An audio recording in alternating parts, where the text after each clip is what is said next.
Então, o título do vídeo é ONG capta recursos para energia solar, mas poderia ser Secretaria Municipal capta recursos para energia solar, ou Prefeitura capta recursos para energia solar, ou Governo do Estado capta recursos para energia solar, ou Secretaria Estadual capta recursos para energia solar, ou empresa pública municipal ou estadual, consórcio público municipal ou estadual. Inclusive já apresentei outros exemplos de entes públicos que captaram recursos para energia solar. Mas também poderia ser ONG capta recursos para energia eólica, ONG capta recursos para energia de biomassa, ONG capta recursos para energia hídrica. Não importa, entende? Isso é quando você entende do universo de captação de recursos. No exemplo que eu vou apresentar, é uma captação de recursos que foi realizada no ano de 2021, realizada por uma ONG. E ela fez a captação de recursos para implantação de uma usina solar. Não foi para instalação de kits de placas solares, não. Veja a diferença. Então vamos lá. A ONG realizou a captação de recursos, como eu falei, no ano de 2021, na modalidade termo de fomento. O nome da entidade da ONG é Comunidade Betânia. É uma ONG de São João Batista, Santa Catarina. Foi aberta em 1995. A natureza jurídica dela é associação privada. A captação foi realizada no Ministério da Cidadania. Poderia ter sido em outros ministérios, mas com toda certeza. Não é apenas o Ministério da Cidadania que libera recursos que tem programas e ações destinados a essa finalidade. Existem outros ministérios também. O objeto foi aquisição e instalação de usina para geração de energia renovável na comunidade Betânia de Cianorte, Paraná. Olha que interessante. Como eu falei, a ONG, a sede dela é em São João Batista, Santa Catarina. Fez uma captação de recursos para destinar os recursos para um local situado no estado do Paraná, diferente de onde é o estado da sede dela. Isso pode, com toda certeza. A ONG ela não tem limites territoriais. Então, uma ONG do Rio Grande do Sul pode captar um recurso para executar ações no Amazonas, ou vice-versa. Isso não tem problema. Isso não é um problema. A comunidade Betânia atua no tratamento da dependência química, na modalidade de comunidade terapêutica, acolhendo pessoas com transtornos relacionados ao uso, abuso ou dependência de substâncias psicoativas e álcool, através de acolhimento, tratamento, capacitação e reinserção social, adotando um programa terapêutico e com equipe técnica especializada em dependência química. Pretendemos adquirir equipamentos os quais serão utilizados na melhoria do processo de acolhimento. A comunidade Betânia possui filiais em diversas cidades e estados, denominadas de recantos, como por exemplo, Recanto Cianorte, Paraná, no estado do Paraná, Recanto São João Batista, no estado de Santa Catarina, Recanto Lorena, no estado de São Paulo, Recanto Uberlândia, no estado de Minas Gerais, Recanto Irati, no estado do Paraná, Recanto Guarupava, no estado do Paraná, entre outros. Nossa proposta consiste em atuar no programa Luz da Vida, para a aquisição de equipamentos de geração de energia, diminuindo as despesas relativas a este consumo em até 95%. Assim, poderemos usufruir maior tempo de uso à internet para pesquisas. Olha que interessante. A proposta foi cadastrada no dia 2 de junho de 2021. Ela foi aprovada dia 1º de setembro de 2021, há poucos dias. Já foi publicada e teve início dia 1º de setembro de 2021. O término da vigência, dia 1º de setembro de 2022, ou seja, vigência de um ano. Prestação de contas, 30 dias após o término da vigência. O valor, 150 mil, não tem contrapartida. Então não tem contrapartida da ONG. Como eu já falei em outros vídeos no canal, a ONG ela não é obrigada a entrar com contrapartida financeira. E os municípios, Márcio? Depende do caso. E os estados também depende do caso. No caso aqui, o orçamento veio de emenda individual. O que é isso? Então, existe o orçamento de emendas, as emendas parlamentares, e o orçamento de extra-emenda, que não é emendas parlamentares. O orçamento de emendas parlamentares, como eu já falei em outros vídeos no canal, eles são divididos em 4 modalidades: emenda individual, emenda de bancada, emenda de comissão e emenda de relatoria. Emenda individual quer dizer que um deputado federal ou um senador apoiou aqui essa causa. Ele destinou uma parte do orçamento dele de emendas para esta ONG. No caso, 150 mil reais. No PAD, que é o Plano de Aplicações Detalhados, está descrito como aquisição do kit fotovoltaico para implantação de uma usina para geração de energia renovável. É constituída por diversos componentes e os equipamentos serão fornecidos já instalados no local. Olha que interessante. Os equipamentos que compõem um sistema para geração de energia deverão ser capazes de gerar uma potência de 23,54 kW pico, permitindo um retorno do investimento em curto prazo. Então, o que seria 23,54 kW pico? Márcio, como é que eu consigo fazer um projeto desse, de energia solar aqui para minha ONG, ou para minha Secretaria Municipal, ou para o meu governo do estado, ou para minha prefeitura? Primeiro eu preciso contratar um profissional da área. O profissional da área aqui é um engenheiro eletricista.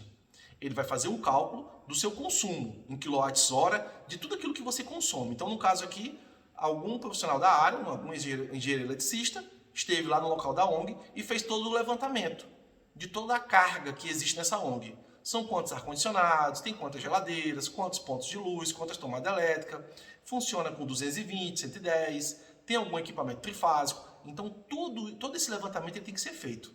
Inclusive com previsão para ampliação no futuro. Vocês têm previsão de ampliação, querem aumentar, então tudo isso eu vou mensurar no meu cálculo. E esse cálculo foi feito aqui e gerou um valor, 23,54 kW pico. Por que quilowatts pico? Porque na geração de energia solar não existe um valor constante. Ele sempre está sendo acima e abaixo, acima e abaixo. Não é constante. O sol não é uma constante. Então tem momentos que está nublado, tem momentos que está chuvoso, tem épocas do ano que tem mais sol, tem épocas do ano que tem menos sol. Dependendo da área, não seria nem mais viável fazer instalação de energia solar no caso. Seria melhor fazer eólica ou hídrica, fazer uma pequena central de hidrelétrica, como por exemplo uma barragem no açude, no Igarapé, em um rio, por exemplo, pequenas barragens, e isso aí já resolveria. Então, no caso aqui, a solução foi solar e foi após o cálculo, creio eu, após a memória de cálculo, foi todo o levantamento das informações, da carga do local, chegou-se ao valor de 23,54 kW pico. Ok. Então, para termos uma ideia, 23,54 kW pico é aproximadamente 2.900 kWh por mês. Olha só isso. O consumo médio de energia elétrica nas residências brasileiras, ou seja, em uma residência padrão, aquelas que são financiadas pelos programas de financiamento habitacional, ela chega em média a ser 152 kWh. Então, se essa ONG está dizendo que o consumo dela é de 2.900 kWh, isso quer dizer que o consumo dessa ONG corresponde a mais ou menos umas 20 casas populacionais, habitacionais, projeto padrão. Mais ou menos 20 casas. Então, naturalmente também temos que entender que quando se faz um cálculo desse, eu também tenho que estimar um valor acima, justamente já pensando na questão da chuva, do tempo nublado e etc e tal. E esse cálculo é feito, como eu disse, por um engenheiro eletricista. Então, se você tem o interesse de realizar uma captação dessa para a sua Secretaria Municipal, ou Secretaria Estadual, ou empresa pública municipal ou estadual, ou consórcio público municipal ou estadual, ou para a sua prefeitura ou governo do estado, não importa, tem que ser feito o levantamento das cargas, para que eu possa ter uma noção. Tudo bem, agora eu tive a noção. Então, eu tive a noção do levantamento da minha carga e verifiquei que eu preciso ali de uma quantidade X de placas solares que vão ser instaladas no solo ou no telhado. Eu tenho que verificar onde elas serão instaladas. E aí, verificando onde elas vão ser instaladas e fazendo todo o cálculo também da questão do sol o ano inteiro naquela região, fazendo o direcionamento delas, que elas fiquem numa visada proporcional para que possam aproveitar o sol o máximo possível. Se preocupando também com a questão da manutenção, porque eu preciso da manutenção das placas solares. Elas precisam ser limpas de tempo em tempo, porque senão, quanto mais tempo elas vão ficando sem manutenção, a sujeira vai se acumulando na superfície dela e todo esse valor que nós estamos falando aqui de geração, ele vai ter uma perda. Então, na verdade, o valor de geração já vai diminuir por conta da sujeira, da falta de manutenção das placas solares. E não só das placas, mas também todo o sistema. Então, além de eu me preocupar em instalar uma usina solar ou instalação de kits de placas solares, eu tenho que me preocupar com a manutenção dela ao longo do tempo. Certo? Então, ok. Então, eu já verifiquei aqui que o consumo dela foi feito um cálculo, eles apresentaram aqui na proposta de 23,54 kW, que corresponde a 2.900 kWh, que será aproximadamente o consumo de 20 casas populacionais brasileiras, aquelas casinhas básicas, com uma sala, uma cozinha, um quarto, um banheiro, simples, casa simples. Certo. Márcio, primeira pergunta, e se eu fiz todo esse cálculo e cheguei a um valor de R$1 milhão, mas na hora de pedir apoio ao parlamentar, na hora de realizar a captação de recursos, sem o apoio, com o apoio do parlamentar, eu só consegui captar o valor de R$500 mil. Não tem problema. Eu faço a primeira etapa da instalação da usina. E aquilo que foi gerado por essa usina já vai me servir para bater a parte daquilo que eu consumo. As pessoas acham que quando se faz a instalação de uma usina, necessariamente eu tenho que utilizar da energia gerada por ela. Eu nem preciso. No caso dessa ONG aqui, como eu falei no começo, ela tem várias, vamos dizer assim, filiais em vários estados. Essa ONG tem. Então, digamos que como ela tem representação no estado de Santa Catarina e no estado do Paraná, e digamos que nesses dois estados a concessionária de energia seja a mesma, onde eles fizerem aí uma usina solar, nem precisa ser no local onde eles atuam. Eles podem adquirir um terreno e construir essa usina num outro local, em um outro endereço, desde que esteja sob a cobertura da mesma companhia de energia elétrica. Entende? Então eles estão construindo uma usina solar para gerar energia e jogar na rede, gerando créditos. E esses créditos vão ser compensados em todos os locais que tiverem o mesmo CNPJ do mesmo CNPJ daquele que vai estar colocado lá na usina. Na porta de saída da usina vai ter um padrão que vai estar medindo aquilo que vai estar sendo injetado na rede, e esse padrão tem um CNPJ. Então todas as unidades onde existir essa mesma concessionária, for coberta por essa mesma concessionária, que tem aquele mesmo CNPJ, podem se utilizar desses créditos que serão gerados. Então eu nem preciso construir necessariamente a minha usina no local onde eu tenho a minha ONG, na minha sede. Eu posso construir em outro local, desde que o terreno esteja no meu nome. Ou a prefeitura do mesmo jeito. Eu não preciso construir uma usina solar lá onde tem a sede da prefeitura. Eu posso construir em qualquer local que seja um terreno público da prefeitura. E qualquer estabelecimento público, seja da saúde, educação, social, qualquer secretaria que estiver com o mesmo CNPJ no padrão lá, no padrão de energia, todos vão estar podendo ser abatido o consumo através dos créditos que vão ser gerados pela usina. Todos. Isso serve para ONGs, para entes públicos e privados. É da mesma forma. Inclusive, esses créditos gerados, eles têm uma durabilidade de 60 meses, ou seja, 5 anos.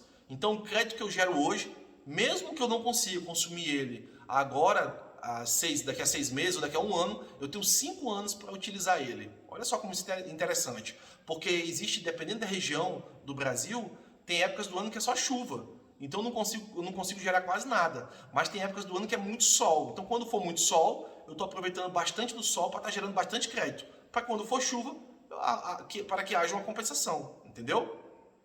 É assim que funciona. E talvez aí na sua cidade, você que esteja me assistindo, talvez o mais propício não seja nem energia solar, seja uma eólica, ou seja uma geração através de biomassa, ou seja uma geração através de hídrica, maré motriz e etc e tal. Depende da solução. Isso aí tem que ser feito e estudado pelo engenheiro que vai fazer todo o estudo para apresentar à prefeitura. Qual será a melhor solução? Às vezes a solução pode ser híbrida. Pode ser uma hídrica com solar, ou hídrica com eólica, ou solar com eólica. Você pode casar as soluções. Também tudo isso através de captação de recursos do governo federal, e são vários os ministérios que disponibilizam programas para essa finalidade. Então, neste caso aqui, foi apresentada a proposta, foi aprovada essa proposta, o termo de referência foi aprovado, e a ONG aqui, após isso, ela tem que apresentar o processo de execução. Como é um termo de fomento, o processo de execução para uma ONG no termo de fomento, ele pode ser cotação prévia de preços, pesquisa de mercado, licitação, dispensa de licitação, inegibilidade ou cotação prévia de preços, divulgação eletrônica. Cotação prévia de preços, registro, ou cotação prévia de preços, divulgação eletrônica. Neste caso aqui, ainda não foi apresentado nada, até porque foi recente a aprovação, né? Como eu falei, foi aprovado agora dia 1º de setembro de 2021. Então ainda está muito recente. A ONG vai apresentar esse processo de execução, e após ela apresentar esse processo de execução, o Ministério vai fazer a análise. Se tiver tudo certo, ok. Se tiver alguma coisa errada, vai emitir parecer e pedir para corrigir. Se estiver tudo certo, aí após isso é somente aguardar o desembolso. Então o que fica aqui de interessante? Olha só, uma ONG captou um recurso para destiná-lo à implantação de uma usina solar. Poderia ser kits de placas solares? Poderia também. Poderia ter sido a prefeitura, a secretaria municipal? Poderia. O governo do estado, a secretaria estadual? Também. Então você que está me assistindo e trabalha em algum ente desse, Por que você ainda não pensou em realizar uma captação dessa? Já pensou? Quantas prefeituras e governo do estado estão com dívidas gigantescas com as concessionárias de energia? Então, se eu estou gerando créditos, eu posso até entrar num acordo com a concessionária de energia para abater esses créditos, ou parte deles, da dívida que eu tenho com a concessionária. Olha só, essa ONG aqui, no caso, ela vai ter talvez uma redução de 100% da conta de energia dela. Então, aquele dinheiro que ela ia gastar com energia, ela vai estar podendo investir em outras áreas de atividades da ONG. Olha que coisa maravilhosa. Se você ficou com alguma dúvida, coloca um comentário, se tem alguma sugestão, faz um comentário que vai ser muito importante para o crescimento do canal. Se você se identificou com esse conteúdo, se inscreve no canal, curte esse vídeo e compartilha para que ele possa fazer diferença na vida de mais pessoas. Até o próximo vídeo!